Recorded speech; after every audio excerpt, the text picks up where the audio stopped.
Magandang araw po sa inyong lahat mga kababayan at welcome back dito po sa ating munting channel, Pinas News Review. Ito nga karibin natin, kapapasok lang, grabe to. Lahat nagulat sa pasabog ni Zubiri. PBBM, Senator Bato, tinapos na. Nako mga kababayan, yan po ang ating alamin mula po rito kay Banat News Updates. Nasa description po ang full video link ng video ito. Subscribe na po kayo kay Banat News Updates at kung bago ka pa lang at di pa po nakapag-subscribe sa ating munting channel, please don't forget to subscribe at i-click na rin po ang bell notification para updated po kayo sa lahat ng ina-uploads nating reaction video. At ito na nga mga kababayan, sama-sama at sabay-sabay po natin pakinggan, panoorin at bigyan ng komento ang video ito. Ito na po. Pag-uusapan natin ngayon, ito po, no, si Zubiri po nagsalita na. Pero least sa ating expectation, akala ko po ipagtatanggol niya yung kanyang kapwa senador dahil siya po ang pinuno mula po sa atake ng kung sino-sino.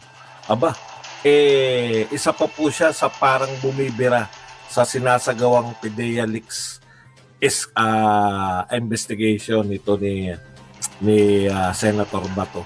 Pinag-usapan po natin yung pakikialam po ng mga congressman. Sabi ko nga, inter-parliamentary courtesy, no?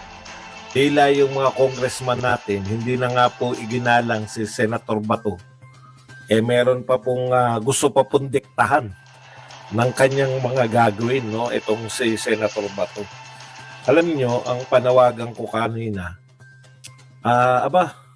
Senator Zubiri, ipagtanggol mo naman yung Senado kasi parang dinidikta-diktahan lang eh. At ako po ay nabigla. Sabi ko po, ganun ako nabigla eh. Nabigla ako sa inasal nito ni Zubiri. Mga nagpatawag pa ng mga press con pala. Imbis po na suportahan si Bato, na siya po ay senador at dapat igalang, patila yata si Bato pa yung nakikiayon pa, no? Kasama ng mga ibang senador. Alam po ninyo, kung hindi po kayo sang-ayon sa ginagawa ni Bato, meron naman pong pagkakataon para banatan si Bato, di ba? Umatin kayo ng hearing katulad ng ginawa ni Jinggoy Estrada. So, bakit hindi kayo umatin ng hearing at magtanungin nyo, itest nyo yung kredibilidad? Pati po to si... Kalahin nyo ba? Pati to si Boy Budots, nakibanat, no? Okay. Ano ba yung mga sinasabi nila tungkol po sa hearing?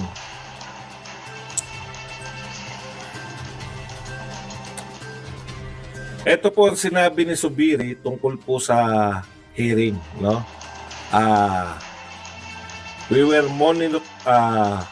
Senate President Juan Miguel Zubiri has reminded, pinaalalahanan po si Senator Ronald De La Rosa, na huwag gamitin yung investigasyon sa alleged PDEA leaks in aid of persecution. Grabe, no? Grabe yung mga wordings dito, no? In aid of persecution.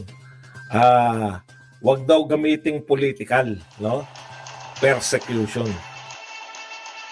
Teka lang mga kababayan, sino ba ang ginagamit yung investigasyong ito, itong PDEA leaks, na pinupolitika nila, di ba? Nung isang araw nga, di ba, Senator Jinggoy Estrada, pinupolitika niya po yung pagtatanong. Di ba? Paano hindi natin masasabing pinupolitika? Sinabi niya pong dinadamay eh. Dinuruduro niya pa si Morales at sinabing nandamay ka pa, dinamay mo pa ang presidente. 'Di ba? So doon pa lang, it's not an inquiry agad mga kababayan, 'di ba? It's already an accusation na dinamay. Oh. Tapos sabihin niyo ngayon Senator Bato yung ay nako. At saka Senator Zubiri, diba? Baka naman, diba? Kasi parang inaano nyo na talaga eh. Kayo ang, parang sila po yung nagmumukhang namumulitika, diba? dito sa sa hearing na ito. At dito naman po sa Kongreso, wag niyo na pong pakialaman ng Senado. 'Di ba? Kasi magkaiba naman kayo. Ngayon, kung gusto niyo rin na makilala, si Morales, 'di ba? At saka yung mga dokumento, gumawa rin kayo ng investigation diyan. 'Di ba? Para sabay-sabay na kayo. We were monitoring the committee hearings being conducted by the Committee on Public Order. Very serious accusations have been made. Whether they have merit or not is a whole other matter. Yan. While we respect the committee's rights to perform oversight committees in aid of legislation, however, we would like to remind our colleagues to be very careful not to use hearings in aid of political persecution. Sino po ba yung politiko na ini-involve? Isa lang naman po yung mahal na Pangulong Marcos.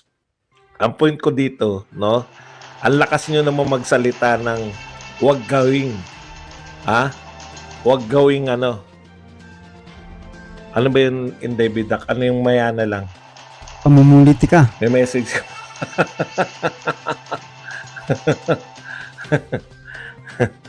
Huwag gawing political persecution. Sino po ba ang pinipersecute politically?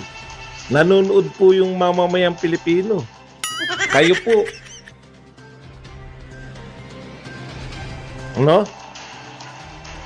Ang linaw po nung siguro naman hindi malulusutan yung mamamayang Pilipino. Hindi. Grabe mga kababayan, Instead po natulungan po ni Senator Zubiri na lumabas po yung katotohanan, sabihin na natin yung nagsisinungaling si Morales. At least lumabas naman lang yung katotohanan, nagsisinungaling si Morales, di ba? Sana tulungan niya na lang po si Senator Bato. Hindi po yung babanatan niya rin, di ba? Siya po ang tatay ng Senado, di ba? Dapat wala po siyang kinikilingan, di ba? Pero bakit ganito ang tono ng pananalita niya, takot ba sila kaya, Di ba? Kaya PBBM, halos lahat ng mga senador, yung iba mayroon namang pero most of them, mga kababayan, di ba? Sana nga umattend lahat ng senador kung pwede lang, hindi yung committee lang ni Senator Bato, di ba? O lahat ng senador, umattend kayo para malaman nyo. Para na rin magpasikat kayo sa boss nyo. Tulad ni Senator Jinggoy Estrada, di ba? Nagpasikat. Yan, tinira at binira siya ng taong bayan. Kasi nga po, convicted ng bribery, mga kababayan. Tapos ganun na lang ang pag-aakusa. Kaya, Morales. Ngayon naman, ito.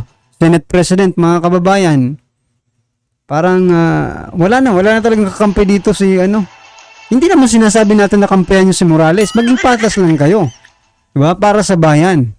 Kaya anong malay natin kung totoo pala itong sinasabi ni Morales, kasi may dokumento po silang pinanghahawakan, at saka tinanong na rin si Marcel Soriano kung sa kanya ba yung bahay o sa kanya nga. Meaning may pinagbabasihan po, di ba? Yung dokumento. Ngayon, hindi na po sila nagpo-focus sa dokumento, mga kababayan. Kung totoo ba yan o hindi na po mahalaga yon sa kanila. Nag-focus na po sila ngayon dito talaga sa Idealix, mga ka-review. Doon na po sila nakatutok kung bakit nakalabas yung impormasyon, sino nagpalabas, Doon na po, nawala na po tayo sa rota. Kung ano ba talaga kung bakit nandyan si Morales. Ngayon, kung iniiwasan niyo yung dokumentong yon, diba? Kasi parang lumalabas na totoo nga yung dokumentong yon. What's next, mga kababayan? Ano ang susunod? Kasi yung iba tanggap na Tanggap na po nila. May nag-comment po, last vlog natin, sabi niya nako, pabayaan nyo na yan. Huwag nyo nang pakialaman yan kasi kung totoo man yan na ano, yung pagpupulburon, ipas na po yan. Eto, pass na daw mga kababayan. Presidente po natin may pass ng pagpupulburon. Diba? O anong gusto niyong gawin? I-accept na lang daw mga kababayan kasi pass naman daw. O, nakaraan na po yun eh. Diba? Kayo mga karibin natin, tanggap nyo po ba kahit nakaraan na yun? Diba? Na may nagpupulburon tayong, kung totoo man yung dokumentong yon, ha? Nagpupulburon tayong, sang-ayon po ba kayo dun sa sinasabi ng isang nag-comment, no? Na pabayaan na lang kasi nakaraan na. Ako po, personally, at opinion lang po ito, hindi po pwedeng pabayaan yan. Kasi kung noon nga, nagawa nila, diba? How much more ngayon na sila na ang pinakamataas, diba? At makapangyarihang politiko dito sa ating bansa. Kasi presidente, diba? Nung senador pa nga nagawa, ngayon pa kaya? O yan pong isaksak mo, sino ka mang nag-comment ka sa pag-uutak mo, diba? Pasensya na po kayo mga kababayan kasi nakakapanggigil lang kasi parang wala po sa logic, diba? Yung kanyang komento. Ito, hindi ko naman sinasabing perfecto po yung comment ko. Maraming ang nagsasabi na ang pangit ko mag-comment. Pero mula rin naman mula po sa puso ko. Diba? Yung pagko-komento.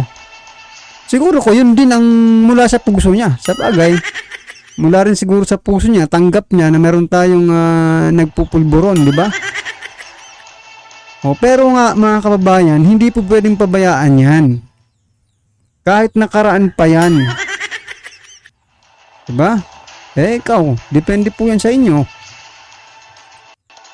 Hindi naman po mayroon pong testigo na very credible. Doon po ba kayo natatakot? Nagre-react po kayo lahat? Sige, basa-basahin lang po natin, no? Morales cites a document which he claims to have seen by virtue of his former position, although he did not personally witness any wrongdoing. The drug test of the president is being brought up even though it does not appear to be germane to the subject of motu proprio investigation.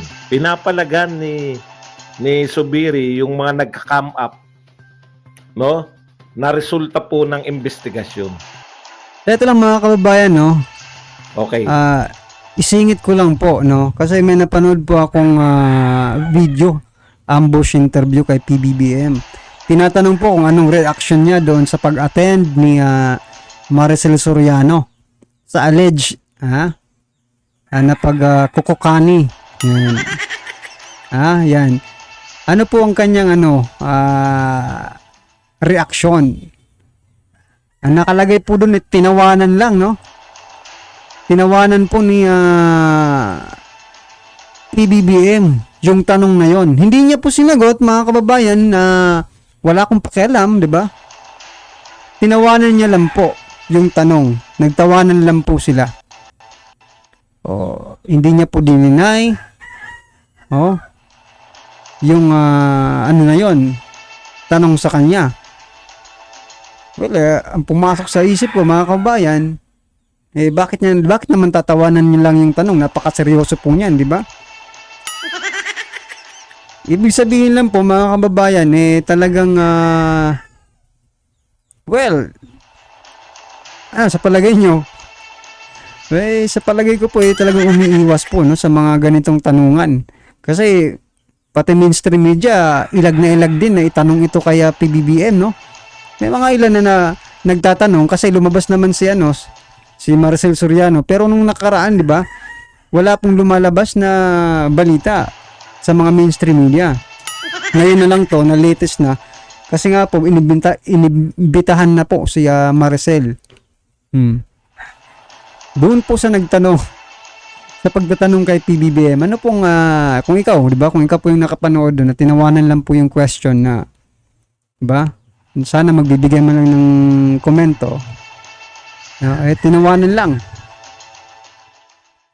Para sa akin mga kabayan, parang na-insulto po ang sambayan ng Pilipino.